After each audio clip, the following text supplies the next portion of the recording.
嘿，你好，我是莹莹。不知道你知不知道 River of Life 这个景点呢？不会不知道吧？连外国人都知道哎。River of Life 呢，就是观光客到 KL 观光呢会去参观的其中一个点。这个计划可是耗资马币44亿令吉哦。你不知道真的很不应该呢，你的税都在里面呢。River of Life 到底是什么样子的一个 project 嘞？这个计划呢，跟吉隆坡的过去、未来有什么关联呢？甚至巴生河和吉隆坡之间的关系，你又了解多少呢？今天就让我们来一一告诉你。开始之前哦，你应该知道瓜拉隆坡为什么叫瓜拉隆坡吧？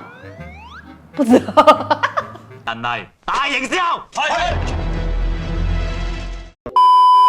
，Sorry， 我们的同事也不知道。OK， 马来西亚国民，请先留言回答，到底你知道为什么瓜拉隆坡叫瓜拉隆坡 ？OK， 不知道也没有关系啦，就是因为不知道，我们才要做这支影片嘛，对不对？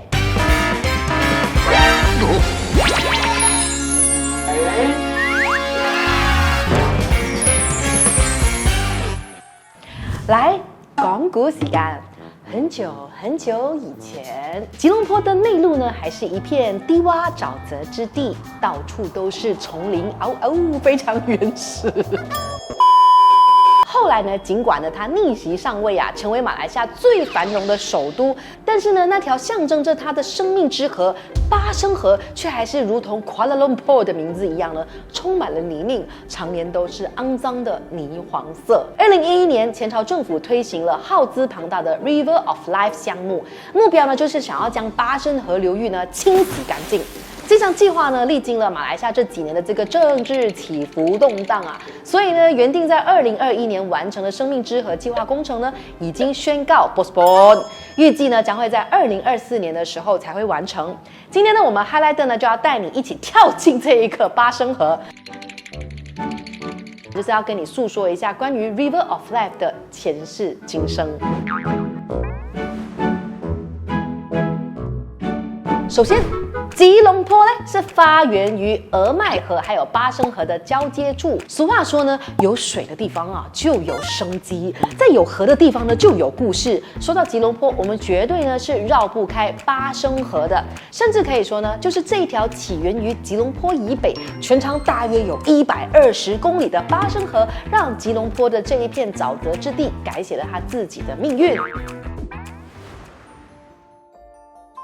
回想在100多年前在这个俄麦河还有巴生河交汇的这个 Y 字形的这个河口的两旁呢，其实呢就是只有这区区的几间房屋还有商店的小钢崩而已，剩下的呢全部都是一些茂密的这个丛林。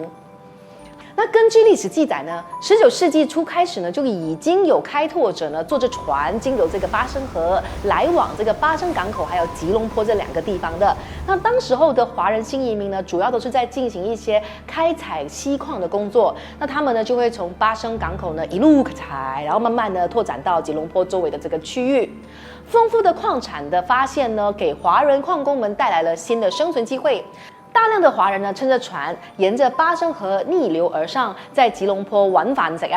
之后呢，他们就在安邦建设了第一座矿山，依靠着巴生河，将开采出的这个锡矿从吉隆坡就运输到了巴生港口，出口到海外。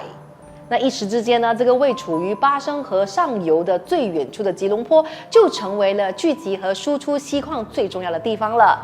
这样的一个方式一直就维持到了19世纪末。在铁道完成了之后呢，人们才将这个锡矿的运输方式从河道转换为火车运输，而人们呢自己也从水路交通的方式改为搭乘火车来往巴生跟吉隆坡之间。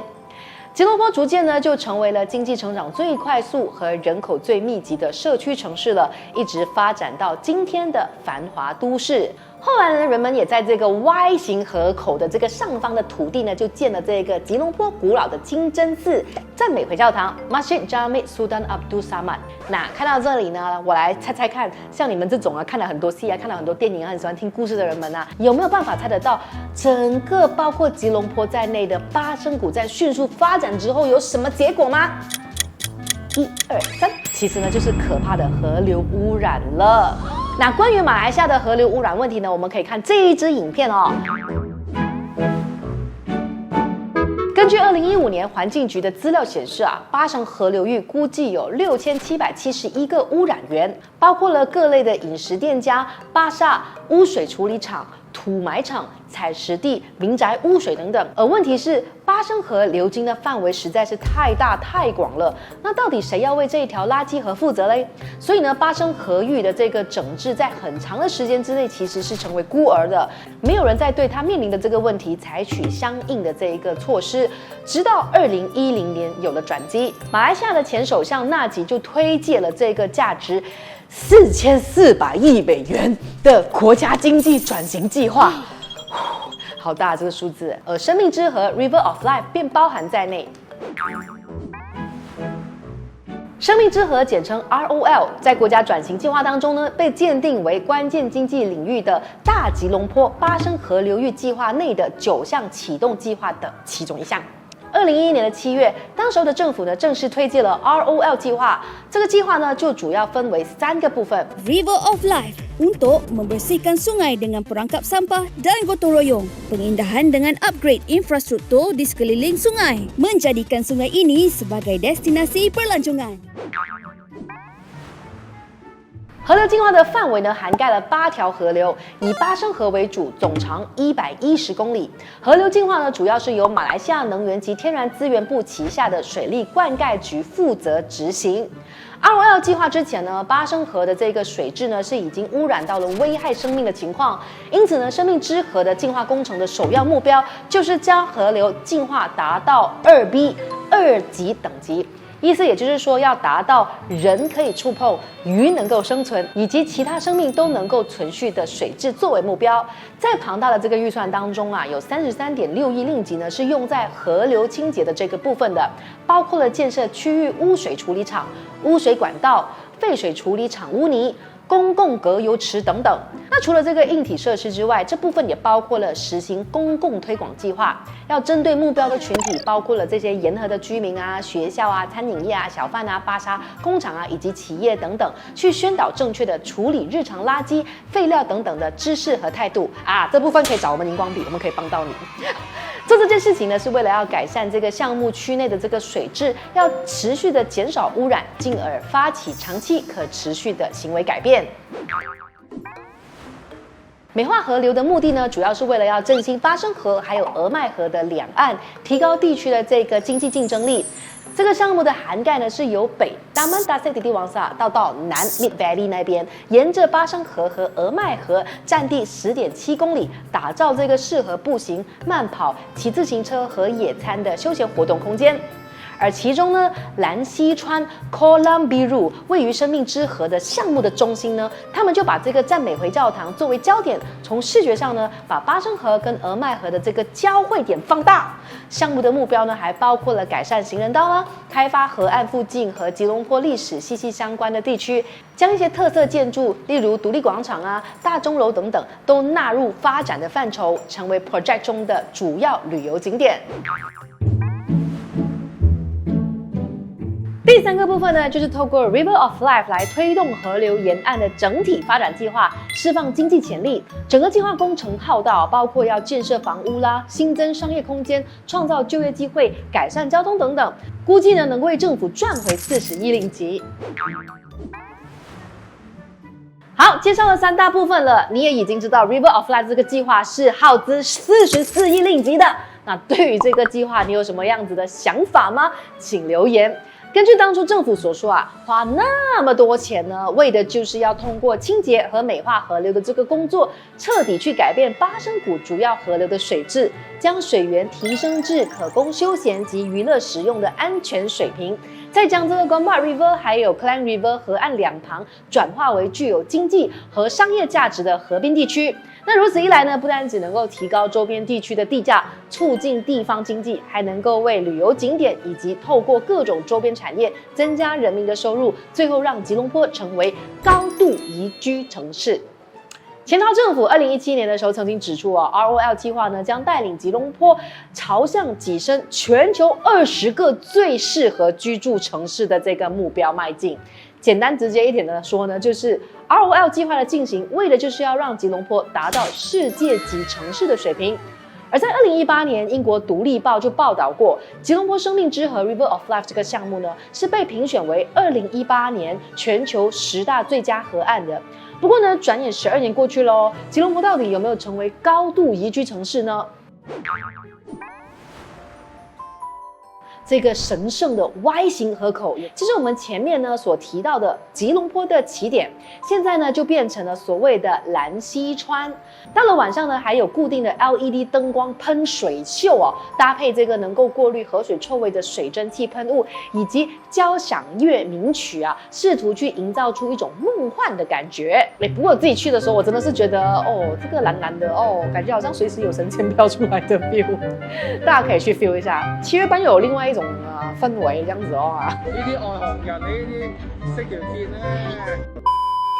另外呢，有一些古蹟步道啊、自行車道啊、休闲空间等等，也已经是成型好了的啦哈。包括还加建了一座可以横跨河流步行到赞美回教堂的这个步行桥 River of Bridge。这样看起来呢，硬体上面的实体层面呢，我们都已经可以看到成果了。那根据经济学人研究结果，2023年全球宜居指数显示，吉隆坡目前的排名呢是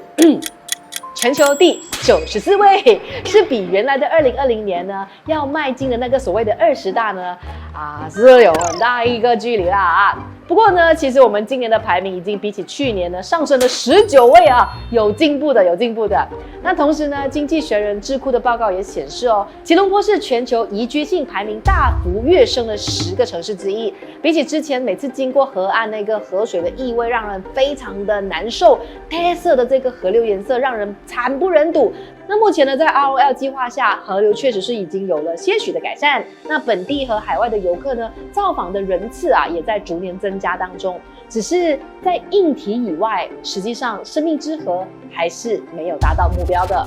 在种种的因素中，不能忽视的是河水的质量问题。2017年，巴生河的水质标准呢，一度呢从过去不能够触碰，属于高污染的第3级，升到可触碰的第2级水平。可是呢，这却只是昙花一现哦。现在呢，始终是停留在第3级别徘徊。而在2019年、2021年、2022年，巴生河分别频密的发生了这个严重的水源污染事件，这暗示着巨资投注的这一个美化提升，可能只是发生在吉隆坡中心。河流保育的实质性仍然是没有得到真正的实践的。另外呢，打从生命之河计划执行以来呢，区域内的建设获得了一定程度的美化和提升。其实呢，这无形中呢，为市区内的不少露宿街头的街友呢，提供了遮阳避雨的地方。但是街友们席地睡觉啊、吸烟啊，或者是利用河堤围栏、电线晾晒衣服的这种生活形象呢，却引来了当地居民对于治安的担忧。那面对无家可归的街友，政府又没有直面的处理哦。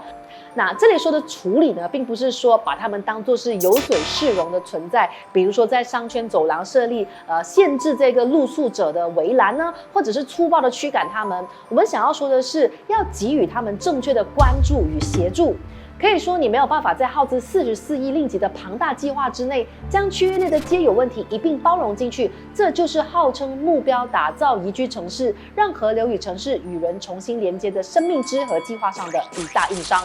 以上的种种呢，都显示了巴生河依旧存在着许多没有办法能够从本质上面改变的问题。而推动整个 ROL 计划的主要执行单位，在之前的时候曾经说过 ，ROL 将是一个永续推广的计划。不过呢，它官方的面子书专页啊，我们发现最近的更新竟然停留在2020年。在7年前，学者呢万宗伦呢在一篇观察生命之河计划的这个文章里面有提问到，生命之河是给了资本逻辑更多的养分，还是真的滋润了这一座城市的生活呢？现在对生命之河有了基本了解的你，有机会的话呢，也可以实地的去走一走吧，靠近这一条生命之河，去感受吉隆坡这座城市的脉动，一起试着想象这条陪伴了多少生命的世代之河，未来会流向哪里？或者你也可以动动脑筋来建议哦，能够怎样让相关的单位可以更好的发挥这个地方或者是这个项目该发挥的功能和价值呢？我们可以在留言区讨论。我是莹莹，感谢你收看我们每周3、周6上载的这个影片哦。如果你也认为这个影片很值得让更多人看见的话呢，请帮我们用WhatsApp 啊，或者是其他的社交平台呢分享出去，也可以加入我们的会员，或者是直接donate我们 follow 其他平台也是 OK 的。我们下一支影片见。